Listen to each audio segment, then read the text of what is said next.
Good morning, students. Chapter number 9, 10 and 11 are coming in your UT4. Today we will explain some important questions out of these chapters. Now let's start. So first question is multiplying the following. 108.35 into 2.04। देखो हमें simple multiply आती है सबको ना। यहाँ पे जो multiply करनी है ना, पॉइंट से परेशान बिल्कुल नहीं होना है। वैसे हमने क्लास में कई बार इनकी प्रैक्टिस की है। हमें सिंपल मल्टीप्लाई करनी है, पॉइंट को हम लास्ट में देखेंगे, ठीक है। तो हमें क्या करना है, पहले तो यहाँ पे 108.35 ऐसे लिख लिया हमने, जैसे हम सिंपल नंबर होता है नोट कर लेते हैं, इंटू 2.04, ठीक है। फिर ऐसे साइन बना लिया, ये तो सेम है, बस पॉइंट के साथ में हमने डिजिट्स को नोट कर लिया। नाउ जैसे हम नॉर्मल मल्टीप्लाई में करते हैं, इधर वाले नंबर से स्टार्ट करते हैं, तो यहाँ भी यही करेंगे। 4 से स्टार्ट करा, 4 5 ज़ा 20, ठीक है। 2 देखो 20 ऐसे लिखते हैं, है ना। हमें 0 यहाँ पर आ गया और जो इधर वाला नंबर है यहाँ पे आ जाता है, ये हम फर्स्ट क्लास में सीख लेते हैं ना।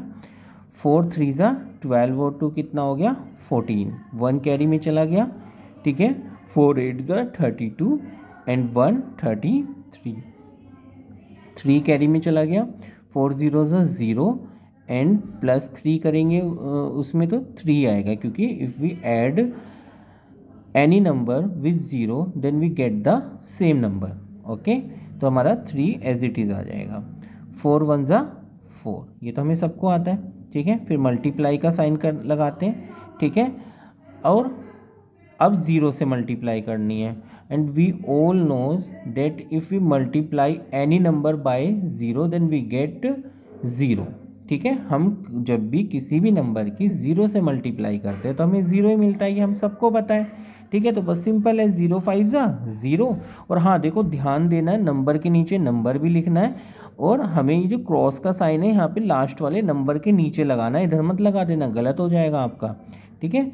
0 3 ज़ा 0, 0 8 ज़ा 0, 0 इंटू 0 भी 0 ही होता है, एंड 0 1 ज़ा 0, ठीक है।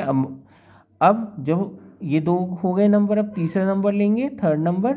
इससे पहले हमें 2 क्रॉस लगाएंगे। अब देखो एक क्रॉस तो इस वाली क्रॉस के नीचे आएगा और एक यहाँ पर आएगा, इधर से मत लगा देना। आप काफ़ी बच्चे ऐसे मिस्टेक्स कर देते हो कि इधर से लगा देते हो, तो उसमें वो क्वेश्चन गलत हो जाएगा आपका, ठीक है। अब 2 से मल्टीप्लाई करनी है, 2 5 ज़ा 10, तो 0 यहाँ पे आ गया, 1 कैरी में चला गया बच्चों।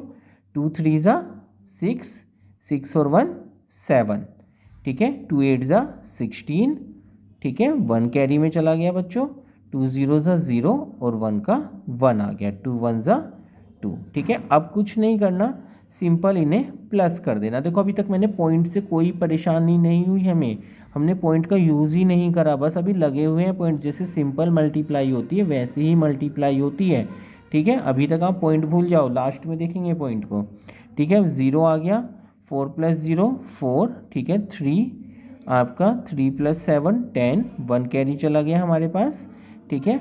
4 + 6 कितना हो गया 10 और 1 11, 1 कैरी चला गया, 1 और 1 2 और 2 का 2 आ गया। गेट इट, सबको समझ में आया अच्छे से, ठीक है। बहुत ही ईजी क्वेश्चन है ये, है ना, सबको आने चाहिए, ठीक है, because you are in the 3rd class, ठीक है। अब देखो डिवाइड, अब डिवाइड वाला सम समझते हैं, ये भी सिंपल है। अच्छा हाँ, अभी ये कंप्लीट नहीं हुआ है क्वेश्चन, जो क्वेश्चन नंबर फर्स्ट है, अभी पॉइंट का अब यूज़ करेंगे। पहले हमने सिंपल इसे सोल्व कर लिया, अब देखेंगे यहाँ पर आपका कितनी डिजिट से पहले पॉइंट आ रहा है टोटल। देखो 1 2 तो यहाँ पे और 2 ही यहाँ पे, तो टोटल गिनेंगे, खाली 2 से पहले नहीं लगाएंगे।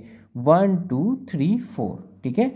तो 1 2 3 4, तो पॉइंट कहाँ पे आएगा, यहाँ पर आएगा। गेट इट, अब ये आंसर है। नाउ आपका 320.724 बाय 8, ठीक है। हमें इसी से डिवाइड करना है, तो सिंपल जैसे डिवाइड करते हैं वैसे ही हम इसे बना लेंगे, ठीक है। 320.724 ऐसे लिख लेना है, फिर 8 यहाँ पे लिखना है बच्चों, ठीक है। 8 4 ज़ा 32, 8 का टेबल पढ़ना है। देखो 3 पे तो चलेगा नहीं, तो हम क्या करते हैं, फिर 2 डिजिट साथ में ले लेते हैं, 8 4 ज़ा 32। जैसे हम सिंपल डिवाइड करते हैं वैसे ही चल रहा है बच्चों। फिर इसे सब्ट्रैक्ट कर लिया, माइनस कर लिया, 0 आ गया, 0 आ गया, एक नंबर अपने आप उतरता है, ये तो हम सबको पता है। 0 क्या 0 पे चलेगा नहीं। अब हमें क्या करना है बच्चों, ज़ीरो पे तो नहीं चल रहा है, तो हम इससे अगला नंबर लेंगे कि नहीं लेंगे। ठीक है, अब हमें पता है जब एक ही साथ दो नंबर लेते हैं तो क्या लगानी पड़ती है, पहले ज़ीरो लगानी पड़ती है जब एरो सेम साइज़ के बनते हैं। लेकिन एक दिक्कत है यहाँ पर, ये जो नंबर है ना बच्चों, ये पॉइंट के बाद में दे रखा है, और जब भी पॉइंट के बाद वाला नंबर लेंगे ना बच्चों, देखो एक एरो हमने एक नंबर अपने आप उतरा था, दूसरा नंबर उतारना पड़ा, उसके लिए तो हमने ज़ीरो लगा दी यहाँ पे। और जो हमारा ये पॉइंट आ रहा है, तो पॉइंट के बाद वाला नंबर ले रहे हैं तो पहले यहाँ पे पॉइंट लगाना ज़रूरी है। ठीक है, हमने ऐसे क्वेश्चन बहुत करे हैं ना। तो अब ये इस चीज़ का ध्यान देना है, जब भी पॉइंट वाली डिजिट उतारेंगे हम, तो पहले क्या लगाएंगे बच्चों, पॉइंट लगाएंगे, तब डिजिट को उतारेंगे। Get it. तो यहाँ पे 7 आ गया, लेकिन दिक्कत ये आ गई, तो अब 7 पे अभी भी नहीं चल रहा, तो हमें क्या करना पड़ेगा, एक नंबर और, अब एक पॉइंट के बाद वाला अब एक बार और उतर चुका, अब दोबारा पॉइंट नहीं लगाना, कभी दोबारा लगा दो। ठीक है, तो हम क्या करेंगे, एक नंबर और उतारेंगे, लेकिन इससे पहले क्या करेंगे, ज़ीरो लगाएंगे। ये पॉइंट तो पहले लग गया था, अब ये इसके बाद में ज़ीरो आ गई, अब 2 उतारेंगे। ठीक है, अब चलेगा, देखो 8 9 72। ठीक है, 8 का टेबल तो सबको अच्छे से आता है। ठीक है, अब क्या करेंगे, अब वही प्रोसीजर है जो माइनस होता है, माइनस करेंगे, ज़ीरो ज़ीरो आ गया, और एक नंबर अपने आप उतरता है बच्चों। क्लियर है, अब इस पर 4 पे नहीं चलेगा। ठीक है, अब ये पॉइंट के बाद वाले नंबर चल रहे हैं ना, देखो पॉइंट के, और पॉइंट के बाद में नहीं होता तो हम इसमें यहाँ पर रिमाइंडर छोड़ देते हैं ना, या पॉइंट लगा के हम इसमें एक ज़ीरो अपने पास से लगा लेते हैं, लेकिन ये पॉइंट के बाद वाला नंबर है। ठीक है, तो हम क्या करेंगे, इसके बाद में पॉइंट के बाद में हम ज़ीरो कितनी भी ले सकते हैं बच्चों, ज़ीरो हम कितनी भी ले सकते हैं। तो हमने क्या करा, इसमें 4 के बाद में यहाँ पर ज़ीरो ले लिया। ठीक है, लेकिन ये ज़ीरो ऐसे नहीं ले लेंगे फ्री में, समझो एक हमने सोच लिया कि यहाँ पर एक ज़ीरो थी जो कि यहाँ पर उतर गई, सेम एरो का साइन आया ना दो, तो यहाँ पे इससे पहले क्या आएगी, एक ज़ीरो आएगी। ठीक है, क्वेश्चन थोड़ा अच्छा है, इस टाइप के क्वेश्चंस की प्रैक्टिस करनी है हमें। ठीक है, 8 5 40, तो अपने पास जो आंसर आएगा ना बच्चों, यहाँ पर अब देखो ये तो क्रॉस आ गया, यहाँ पे तो कुछ बचा ही नहीं। ठीक है, तो जो आंसर आ गया 40.0905 is the answer. Get it, समझ में आ रहा है ना। ठीक है, ऐसे आपको बार बार जो चीज़ ना आए आप प्रैक्टिस कर सकते हो, जो क्लास में क्वेश्चंस कराए गए हैं उनकी भी प्रैक्टिस करना, इस टाइप के क्वेश्चंस मैंने कराए हुए हैं आपको। Now question number 3। ठीक है, इसमें बोल रहा है हमें arrange fraction in ascending order, तो हमें क्या करना है, इन्हें असेंडिंग ऑर्डर में अरेंज करना है। देखो वैसे तो फ्रैक्शन हमारे पास like fraction and unlike 3 types के होते हैं। ठीक है, लाइक फ्रैक्शन कौन से होते हैं, जिनके डिनोमिनेटर सेम होते हैं। यहाँ पे देखो डिनोमिनेटर सबके सेम है, तो हम क्या करेंगे, सिंपल जो नंबर ऊपर की साइड, जो न्यूमरेटर में जितना नंबर बड़ा है वो उतना बड़ा नंबर है, जो जितना नंबर छोटा है वो उतना नंबर छोटा है। ठीक है, इसमें सिर्फ न्यूमरेटर के अकॉर्डिंग हम लोग देख लेते हैं। ठीक है, और एक होता है अनलाइक, जिसमें अलग अलग होते हैं, उनमें तो खैर एलसीएम लेके सोल्व करना पड़ता है, लेकिन अभी आपके सिलेबस में वो वाले क्वेश्चंस नहीं हैं, आपके में सिर्फ ये है, आपका डिनोमिनेटर सेम है। ठीक है, और एक न्यूमरेटर सेम है। ठीक है, बस पहले ये वाला देखते हैं, डिनोमिनेटर सेम वाला, जिन्हें हम लाइक फ्रैक्शन भी बोलते हैं। इसमें कुछ नहीं करना, जब नीचे सेम है ना बच्चों, तो ऊपर देखना सबसे छोटा नंबर कौन सा है। नाउ 3/13 है, 7/13 है, 5/13 है एंड 6/13 है। ठीक है, ये हमारे पास नंबर है, तो हमें क्या करना है इसमें, पहले सबसे पहले देखो यहाँ पे नीचे तो सब में सेम है, 13 13 13 है, तो ऊपर की साइड देखना सबसे छोटा नंबर कौन सा, 3/13 है, तो 3/13 हम पहले लिखेंगे। फिर उसके जस्ट बाद 5/13 है। ठीक है, देखो ये वाला साइन लगेगा। ठीक है, स्मॉलर देन का, सॉरी लेस देन का, देन आपका 5/13, देन आपका 6/13, 7 से छोटा होता है ना, फिर हमारे पास 7/13। ठीक है, ये हमारे पास क्या हो गया, अरेंज हो गए हैं नंबर असेंडिंग ऑर्डर में। यहाँ पे लिख देना है बच्चों असेंडिंग ऑर्डर। ठीक है, असेंडिंग ऑर्डर, क्लियर है। फिर हमारे पास ये आ गया। अब यहाँ पे भी देखो असेंडिंग ऑर्डर ही अरेंज करना है।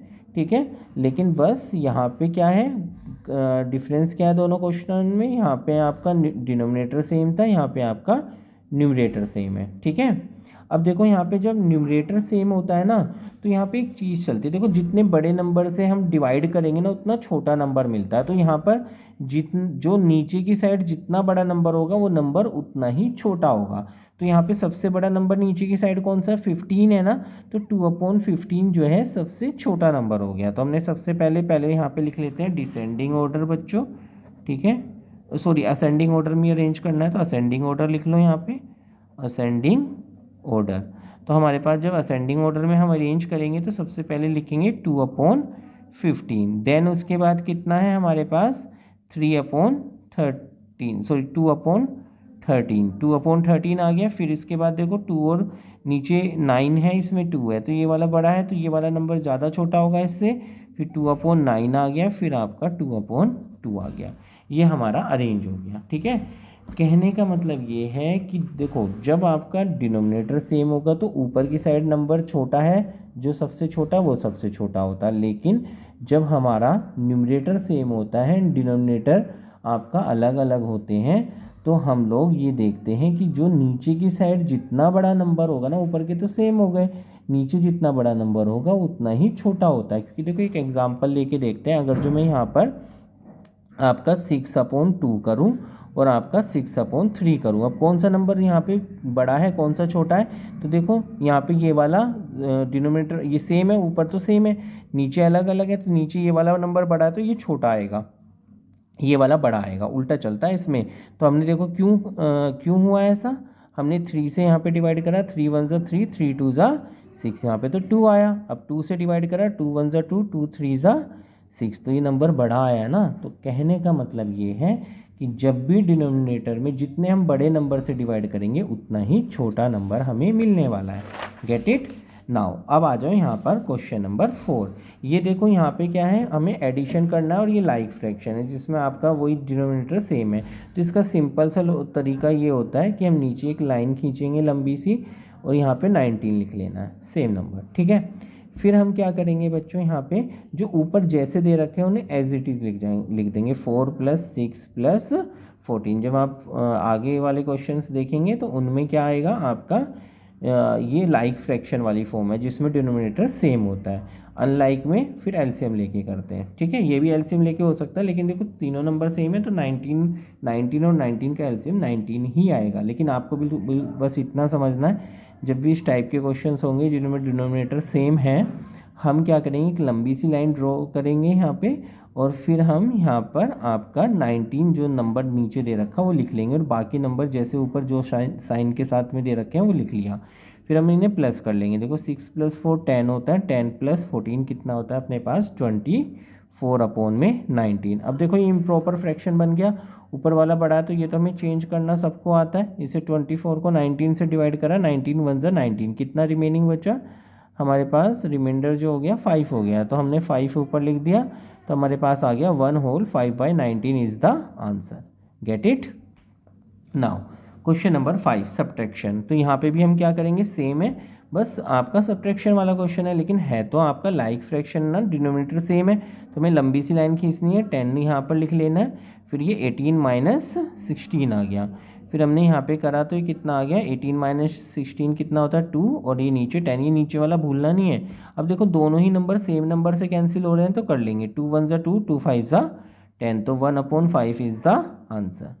समझ में आया सबको? नाउ अब आते हैं थोड़ा वर्ड प्रॉब्लम्स पे। ठीक है, यहाँ पे कह रहा है, a boy paid a 10 rupee note for a pen and got back 5.5 rupees from the shopkeeper, find the cost of the pen.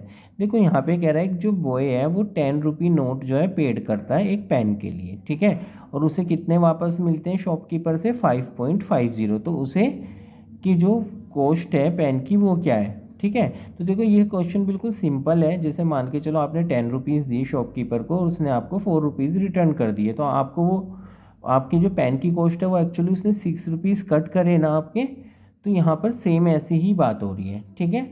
ये आपने कैसे निकाला, माइनस करके निकाला, तभी तो 6 बचा ना। 10 रुपीज़ आपने दिए थे, 4 उसने आपको वापस किए, तो जो पेन की जो भी आपने परचेज किया उसकी कॉस्ट क्या होगी, 10 - 4 = 6। यहाँ पे कितने रुपीज़ रिटर्न करें, 5.50, तो पेन की कॉस्ट क्या हो जाएगी, 10 - 5.50, यहाँ पे हम माइनस करेंगे, ठीक है।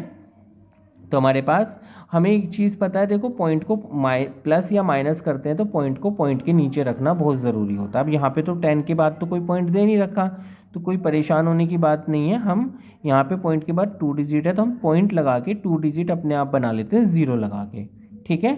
ये रुपीज़ है यहाँ पे, और समझो इधर ये पैसों को डिनोट कर रहा है, ठीक है। पॉइंट के बाद हम जीरो लगा सकते हैं, लेकिन पॉइंट के नीचे पॉइंट ही रखना, ये मत कर देना कि 5.50 यहाँ पे ऐसे गड़बड़ कर दो, ठीक है। तो ये कितना हो जाएगा, 5 पॉइंट के नीचे पॉइंट आ गया यहाँ पे, 5 इधर लिखा, देखो ये इधर आ रहा था जस्ट, और ये 50। अब इसे माइनस कर लेंगे, 0 में से 0 माइनस हुआ, 0 आ गया। अब 0 में से तो 5 माइनस नहीं हो सकता, तो हम क्या करेंगे, यहाँ पे बोरो लेंगे। अब बराबर में कुछ 0 है, इसने यहाँ पर दिया, इसे 1, ये 10 हो गया। फिर ये यहाँ पर यहाँ पर 9 बच गए, यहाँ पे ये इसने 1 दे दिया तो 10 हो गया। 10 माइनस 5 पॉइंट का पॉइंट आ जाएगा नीचे, ठीक है। अब ये 9 माइनस 5 कितना हो गया, 4। तो जो आपके पास कॉस्ट आ गई ना, यहाँ पे आप लिख सकते हो, जो कॉस्ट ऑफ पेन आ गई आपके पास यहाँ पे 4.50 रुपीज़ इज़ द आंसर, ठीक है भाई। अब क्वेश्चन नंबर 7 में क्या कह रहा है, subtract ₹125.00 from the sum of ₹96.20 and 34.75। अब देखो यहाँ पे ये कह रहा है, सीधा सीधा बोला है इसने, जो हमें सब्ट्रैक्ट करना है 125 को किस में से करना है, फ्रॉम द सम ऑफ। सम का मतलब क्या होता है, आपका एडिशन, मतलब प्लस, कि हमें किसके सम में से, इन दोनों के सम में से, इन दोनों को प्लस करो और उसमें से जो भी आएगा इस नंबर को माइनस करना, बस इतनी सी बात हो रही है, ठीक है ना। Subtract this number from the sum of these numbers, ठीक है। तो इन नंबर्स के सम में से इसे माइनस करना है। तो पहले तो हम क्या करेंगे, इसे प्लस करेंगे। तो प्लस करना है तो देखो हमें क्या करना है, एक तरीके से हमने यहाँ पे 96.20 पॉइंट के नीचे पॉइंट रखना होता है, ये हमें पता ही है शुरू से, है ना। तो अपने पास फिर 34.75, क्लियर है। इन दोनों को प्लस कर लिया तो ये कितना आ गया, 5 आ गया, ये 9 आ गया, पॉइंट का पॉइंट आ गया, 10, 1 कैरी चला गया, 12 और 1 कितना हो गया, 13, 130.95 रुपीज़ आ चुका है आपके पास इन दोनों का सम। अब हमें क्या करना है, इसमें से ये वाला नंबर माइनस करना है। तो ये ऊपर लिख लो, 130.95 माइनस 125.00, हमने इसे माइनस कर लिया, 5 माइनस 0 5, 9 माइनस 0 9, पॉइंट का पॉइंट आ गया, 0 माइनस 5 नहीं होगा, ठीक है, हम बोरो लेंगे, 10 माइनस 5 5 हो गया, 2 माइनस 2 0, 1 माइनस 1 0। तो हमारे पास कितना आंसर आ गया, 5.95 is the answer, gate it. Now question number, अब हमारे पास है यहाँ पे आपका 8 क्वेश्चन देखते हैं। यहाँ पे कह रहा है 3/5 of the match was over when I put on the television, ठीक है। यहाँ पे कह रहा है 3/5 मैच जो है ना ओवर हो चुका है, मतलब आपका इतना टाइम का मैच आपका वहाँ पे खेला जा चुका है। When I put on the television, put on the television मतलब जब हम टेलीविज़न को ऑन करते हैं। How much of the match was left, अब मैच कितना बचा, भाई इतनी देर का तो खेला जा चुका है, तो कितना बचा है वो देखो। कोई भी चीज़ अपने आप में कंप्लीट जो है ना, अगर हम फ्रैक्शंस की बात करते हैं तो वो 1 होती है, ठीक है। 1 अपने आप में, 1 क्या होता है, होल नंबर में आता है ना, तो उसे हम 1 को जो है ना पूरा एक चीज़ मानते हैं कंप्लीट, ठीक है। उसमें से 3/5 आपका ओवर हो गया, तो हम उस 3/5 को माइनस कर देंगे तो हमारा बचा हुआ पार्ट आ जाएगा, ठीक है। तो आपके पास मैच वॉज लेफ्ट जो आएगा वो सिंपल है, match was left equal to आ जाएगा 1, पूरा मैच समझो 1 माना है, फ्रैक्शन में हमेशा 1 मानते कंप्लीट चीज़ को, ठीक है। अब पिज़्ज़ा है गोल पूरा, तो उसे यही तो बोलोगे 1 पूरा, पिज़्ज़ा कितना है, 1 है ना। और मान के चलो उसके 4 पार्ट्स आते हैं ना, कि हमारे पास इसका 1/4 पीस ये हो गया। अगर जो इसे मैं निकाल दूं तो आपके पास कितने पीस बचे, 3 पीस बचे ना पिज़्ज़ा के। तो आप समझो कैसे निकालोगे, ऐसे निकालना है तो 1 माइनस आपका 1/4, देखो आपका ये तो आपको पता है ना इसे कैसे डिनोट करते हैं, फ्रैक्शन की फॉर्म में। जितना पार्ट कलर्ड है वो तो न्यूमरेटर में आता है और टोटल पार्ट्स किस में आते हैं, डिनोमिनेटर में। तो 1/4 है, तो 1/4 को माइनस करा तो हमने एलसीएम यहाँ पर ले लिया, 1/1 था, यहाँ पे 4 - 1 हो गया, तो आपके पास 3/4 हो गया। तो यही चीज़ हमें यहाँ पर करनी है बच्चों, ठीक है। तो ये 1 माइनस 3/5 है, तो 3/5 करना है। और देखो जब भी इसे ऐसे सोल्व करना होता है तो यहाँ पे देखो 5 है, यहाँ पे नीचे भी 5 नहीं, जो आप खाली लंबी सी लाइन खींच के पहले वाला ऐसे मत कर देना, 5 और 1 माइनस 3 गलत हो जाएगा। जब भी ऐसे होता है यहाँ पे नीचे 1 होता है, यहाँ पे कोई भी नंबर है तो इस नंबर की इस नंबर के साथ मल्टीप्लाई कर देते हैं, 5 1 जा 5 माइनस, और यहाँ पे 1 की करेंगे तो 1 × 3 3 ही आएगा। तो ये कितना आ गया बच्चों अपने पास, यहाँ पे 2/5 इज़ द आंसर। जो आपका 2/5 पार्ट जो है मैच का वो क्या हो गया आपका बच गया है। ठीक है, यहाँ पे लिख देना आपका 2/5 पार्ट। ठीक है, गेट इट।